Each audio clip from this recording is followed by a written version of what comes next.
Halo nakama, jumpa lagi dengan kami di channel Gura-Gura Noni. Di video kali ini kami akan melanjutkan pembahasan Tokyo Revengers.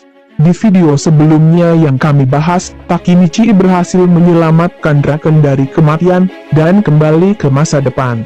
Di masa depan Takemichi masih bekerja di toko DVD, yang mana dia sudah dipecat pada saat itu. Takemichi kebingungan dan berpikir semua itu hanyalah mimpi. Kemudian Takemichi melihat bekas luka di tangannya yang diakibatkan oleh Kiyomasa di masa lalu. Saat Takemichi berada di tempat bekerjanya Akun, Takemichi ditelepon oleh Naoto, dan mengajaknya melihat Hina yang masih hidup.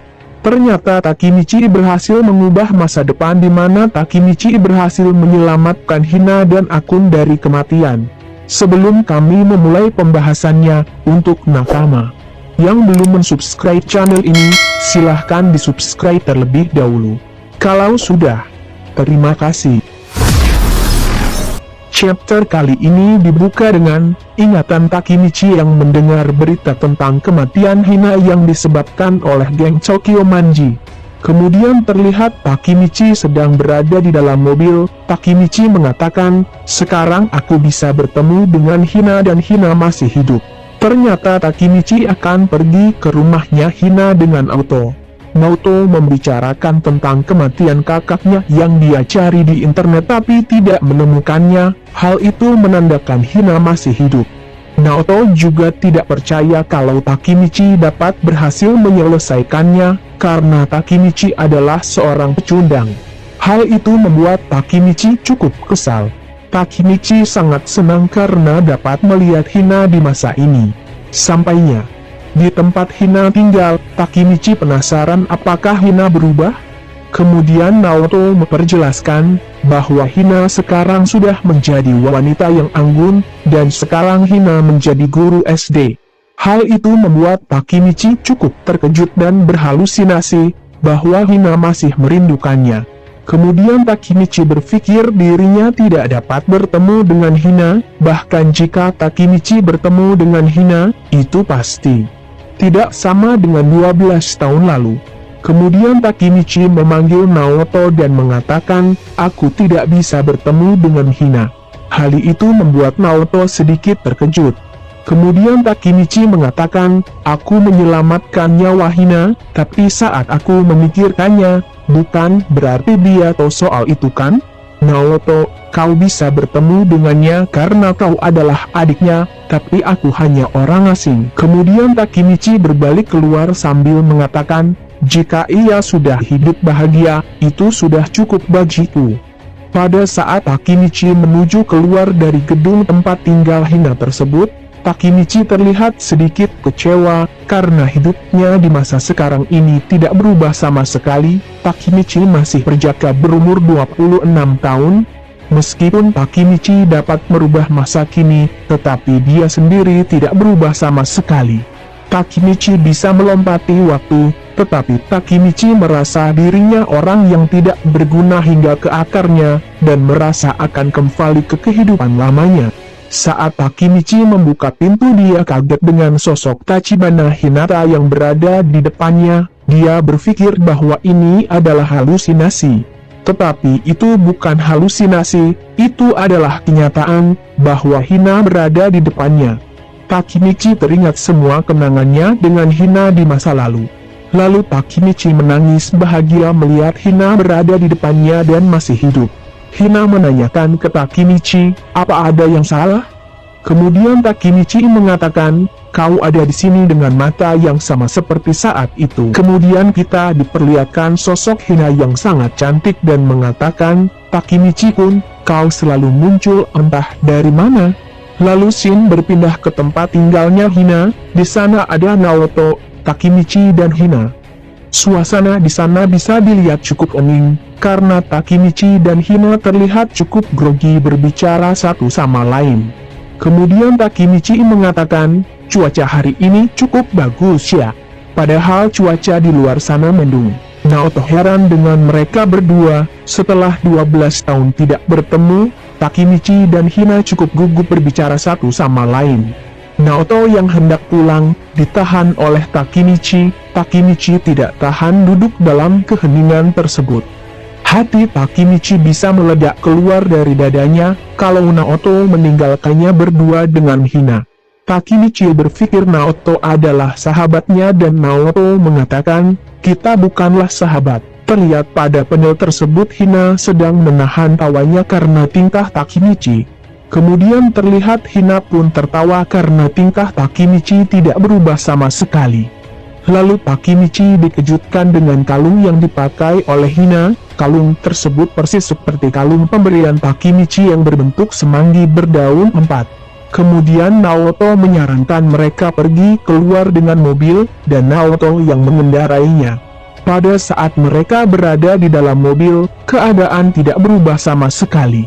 Takemichi masih kebingungan dengan kalung yang sama persis seperti kalung pemberiannya. Takemichi berpikir bahwa Hina masih menyukainya.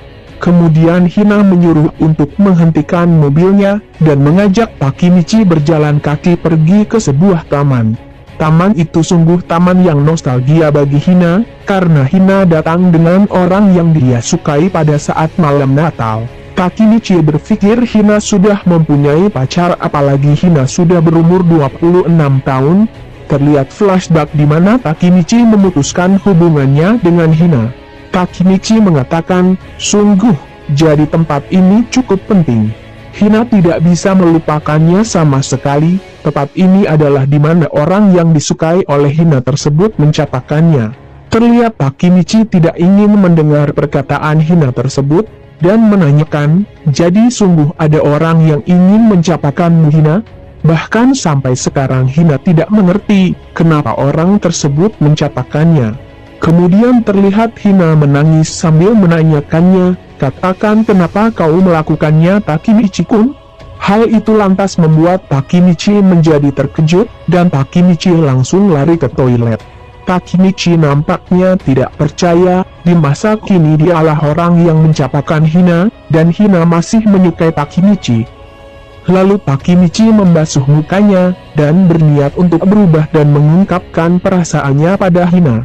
Pada saat Takemichi keluar dari toilet, Takemichi melihat seseorang yang tinggi. Orang tersebut mengatakan, dia tidak berada di dalam mobil. Takemichi menjadi heran dengan orang tersebut, dan nampaknya orang tersebut tidak asing bagi Takemichi. Pada saat orang tersebut memegang kepalanya terlihat sebuah tato yang berada di bagian jarinya. Lantas itu mengingatkan Takemichi pada saat insiden 3 Agustus 2005 di parkiran Shibuya, di mana orang tersebut adalah presiden sementara dari Mobius yang bernama Hanma. Firasat Takemichi menjadi buruk. Takemichi teringat Hanma mengatakan dia tidak ada dalam mobil. Dalam panel tersebut terlihat Hina yang sedang menunggu Takemichi di dalam mobil. Terlihat mobil sedang melaju kencang ke arah mobil yang ditempati oleh Hina. Takemichi yang melihat menjadi panik, karena Hina berada di dalam mobil yang akan ditabrak tersebut.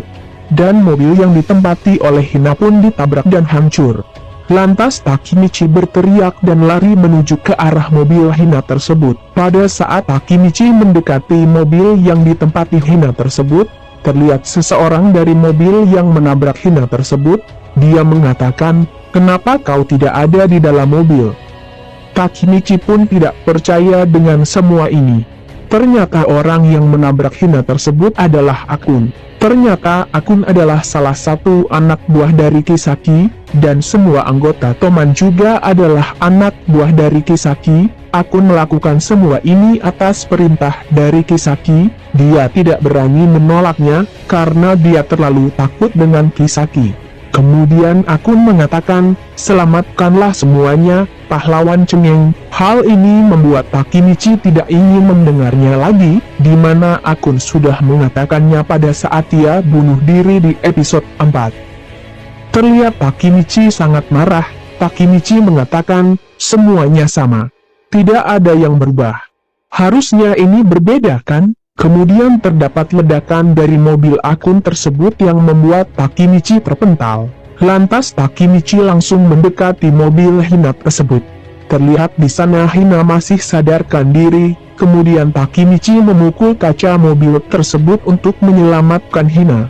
Kemudian Takemichi mengulurkan tangannya, karena mobil tersebut akan meledak. Hina mengatakan terima kasih ke Takemichi, karena sudah mau menolongnya, tetapi itu mustahil, karena bagian kaki Hina sudah hancur.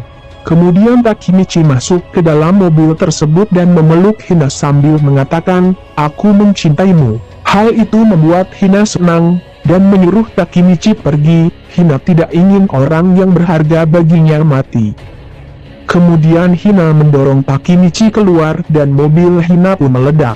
Terlihat kobaran api yang sangat besar dan yang pastinya Hina dan Akun mati karena ledakan tersebut. Hal itu membuat Takemichi terobsesi dengan menyelamatkan mereka, terutama Hina.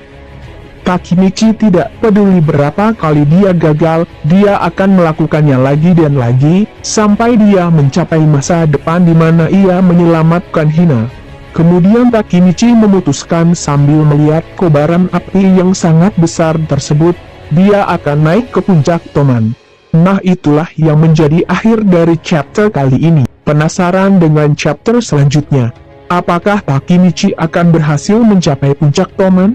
Jangan lupa untuk mendukung kami dengan cara mensubscribe channel ini, dengan itu kami sangat berterima kasih dengan nakama semua. Sekian video dari kami, sampai jumpa dan terima kasih.